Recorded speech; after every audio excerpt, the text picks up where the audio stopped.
Don't just live for tomorrow, or just live in yesterday. Just be glad for all you have that's in today.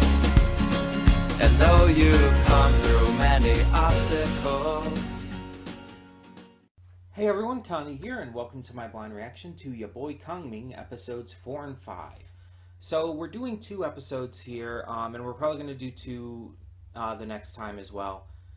Just because I'm trying to get caught up on the recordings of these a little bit, and I could record them one at a time and 1 week at a time, but I think I want to do, just to catch up for now, 2 here. And probably 2 next week and all. So, for next week's reaction, obviously I'll be recording it before then, but you know. So yeah, last time we had the festival, and things were seemingly working out with that. As Kongming used another one of his strategies and got everything to work out with this other band that was performing around the same time. He, strategized the timing of the performance and all. It all went well. And then at the very end, we kind of left off on a cliffhanger. He got the attention of some fancy looking dude in a suit. A really fancy, weird looking suit, but still. And apparently that's going to be a factor continuing on. I don't know what this is about. I don't know if it's like some kind of record label or something. I don't know. But we'll see. Yeah, either way, I'm very excited for this. This show's been continuously really good, really funny. So we got 2 episodes here. I don't know what to expect from them. We'll just go as we go. So let's get going. Why waste any more time, right? So when the screen fades to black, pause this redirect and go to the description below. Follow the link to the reaction, and after you watch it, come back here to the redirect and resume play. Because after it fades to black and then fades back in, everything from that point forward will be my afterthoughts and will contain spoilers to the episodes. So that being said, thank you so much for tuning in, and I will see you at the reaction. And we are back, and we'll begin with spoilers in 3, 2, 1, now. And we have our first story arc. Like, the episodes up to now have been pretty episodic, just introducing one thing after another. And then we had that cliffhanger at the end of episode 3 that's telling us, like, okay, we're about to get into something here. Who is this guy? What is his deal? And we find out that he is a festival manager. And they work out this deal to where he offers Aiko the choice of 2 different festivals. This smaller one that's more in the scale of the one they've already performed at in episode 3, or a much larger one, but it has a caveat of that you need to get 100,000 likes on, I guess, one post on Instagram. So Aiko, of course, wants the bigger one. It helps her achieve her dream, but it's more ambitious and harder. She thinks about it for a bit, but she does take it, and with gusto as well. And the festival manager really appreciates that. He really likes it. He likes the cut of her jib. But the question is now, how is she going to get those 100,000 likes? And so Kongming starts to strategize and think about it. And he comes up with this idea of bringing in a rapper to their little group, you could say. And so the first of these 2 episodes mostly centers around Kongming kind of going missing. He starts to, like, go off and do his own thing, which starts worrying Aiko.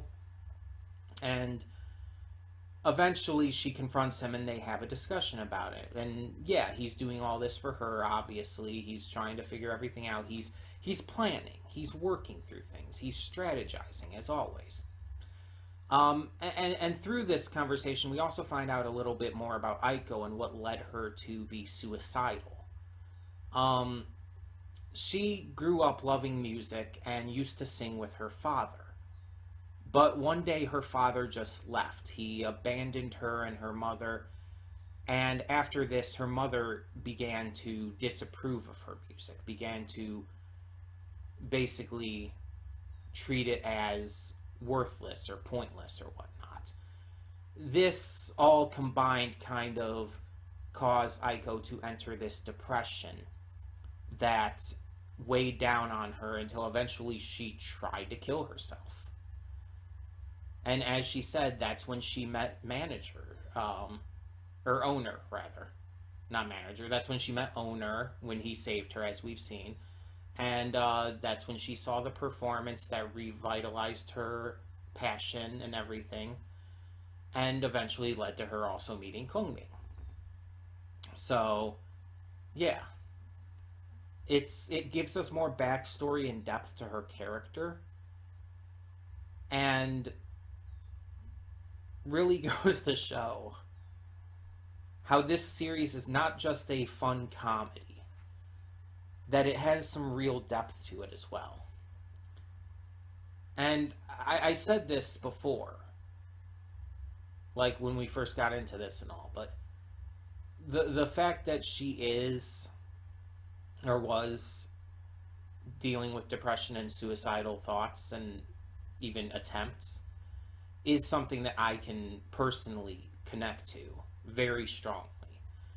My experience didn't have to do with music, and my reasonings for falling into that were definitely very different. Though family issues also were definitely involved. It's one of those things where it's like, because I connect to it on such a deep emotional level, it instantly makes me really connected to the character. Like, you guys know, watching me long enough, for those of you who have been, you guys know that when I connect with a character, I connect hard. If you saw my video on why Amity from Owl House is my comfort character and all, you see that when I really, like, latch on to a character that I love in a show or whatever, that I really get obsessed with that character. It's something that's always been the case. And I think it's because it's a way to, for me, to find that comfort, to find just a little bit of joy and happiness and connection in a situation where I otherwise don't really have that as much. And so it's like, you often hear people throw around like the phrase and all, like, this is someone whose smile you need to protect, you know? Like, their smile is so precious and so full of just purity that you need to protect it. And like, without even the slightest bit of like joking around or anything like that, I genuinely mean that about Aiko, because of how deeply connected to this kind of thing I am. I truly mean that when I say that she has a smile that needs to be protected. Because, speaking as someone who's gone through this, even when someone like who has gone through depression and suicide seems the happiest after the fact, they can still relapse. They could very easily relapse back into that pain, and you would never even realize it. You would never even like see it coming.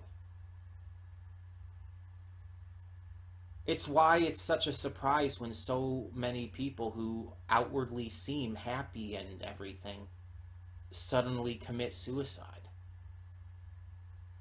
Even like big name celebrities who you've seen who have done so, like Robin Williams.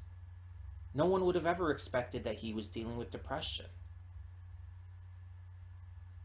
He was so focused on making everybody else laugh and have fun and just be in a good mood and you never realize that he wasn't in a good spot himself.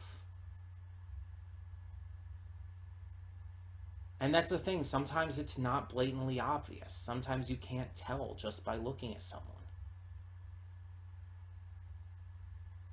And so you really have to take the time and effort to get to know someone and be able to tell their signs for when they're feeling down. That way you can help them. And that's why I'm so open about, like, what I do when I'm feeling really down. Like, I've talked about it before, but, like, when I get really upset, like, either angry or sad or anything like that, I tend to get really fucking quiet. Like, I'm a pretty quiet person as it is, but I shut down. Like, I get very quiet. I don't really interact with or do anything with anyone. And I tend to be really... I tend to kind of, like, hide in my shell, you could say. And I tell you guys that because I want you to know and I want you to realize when I am feeling that way.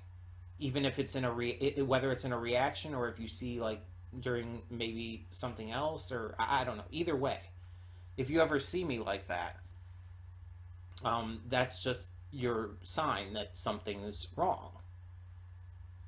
I want you guys to know that. I want everyone to know that. That's why I'm open about that. So yeah, it just, this really strikes a chord with me, and I really do adore Aiko. Not just because of the joy when she does showcase it, and her dreams and her goals and her just adorableness, but because of the connection I can share with her and how deep I just connect with her because of it.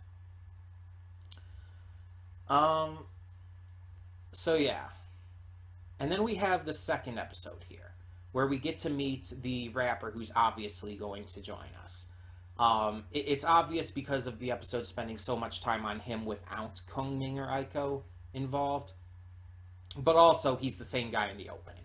Like, we see him in the opening, so it's obvious that it's gonna be him anyway, so. Kabetajin is this pretty well-known freestyle rapper who has won some awards and some championships around the area. But he also has these ulcers, these stomach ulcers that pop up if he gets too stressed.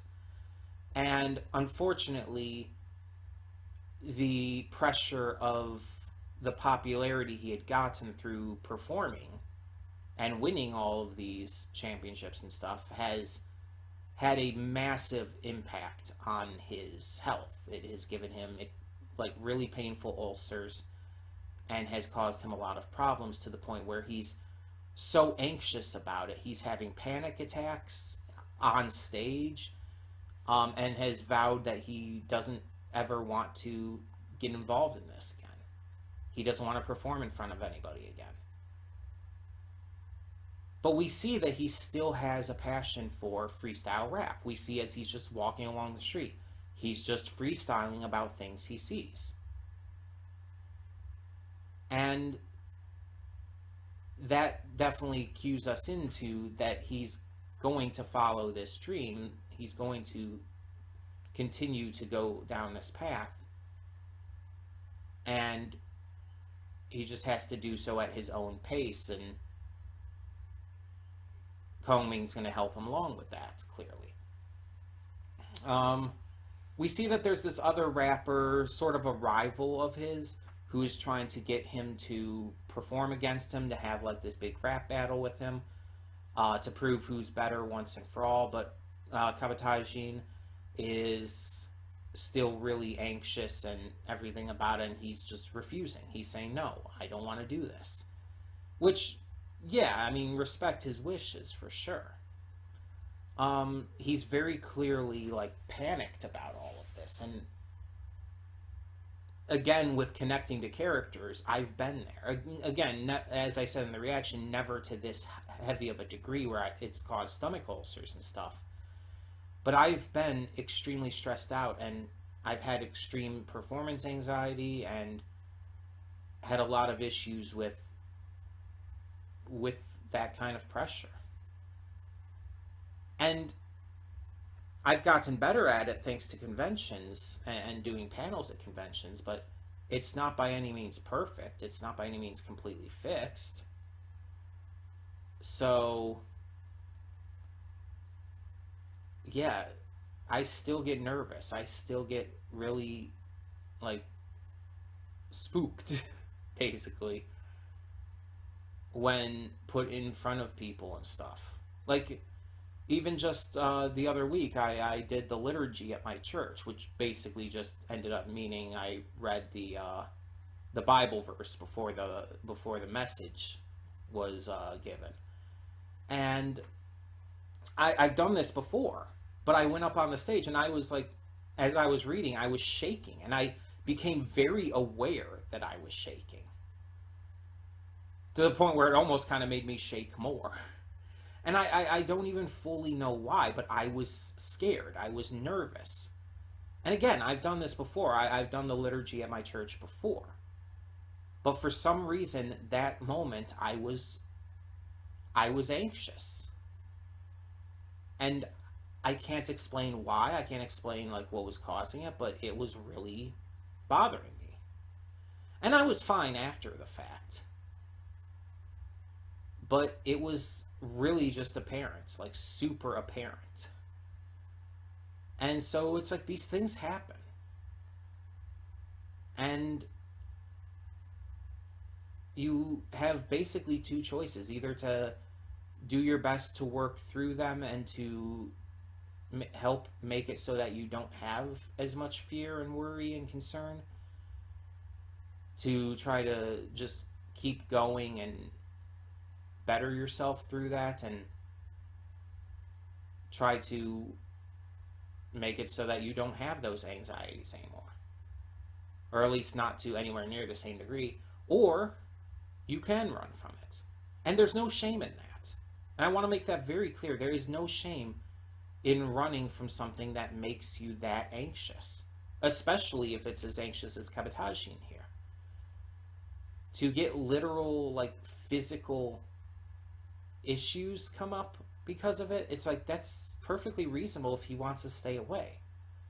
I mean, we see again, it's obvious he's not going to. He's going to join up with Aiko and Kongming, but I feel it's also going to be in a way that's going to help him. It's not going to be like just forced upon him like that. It's going to help him. And Kongming never tried to force it on him. Like when they were talking and all, he told him a story. He rapped to him himself. He gave him the down low of what he wanted him to do. But he never tried to even imply that he was going to force him. And I don't think Kongming would. So yeah, I think he's going to do this to try and help Kabatagin's anxieties and issues and all. And I'm wondering if, like, their entire little group is going to end up being packed full of people who have some kind of issues, to where Kongming and the group in general ends up helping them, not just in their dreams, but with themselves. Because I think that would actually be pretty damn cool, and it would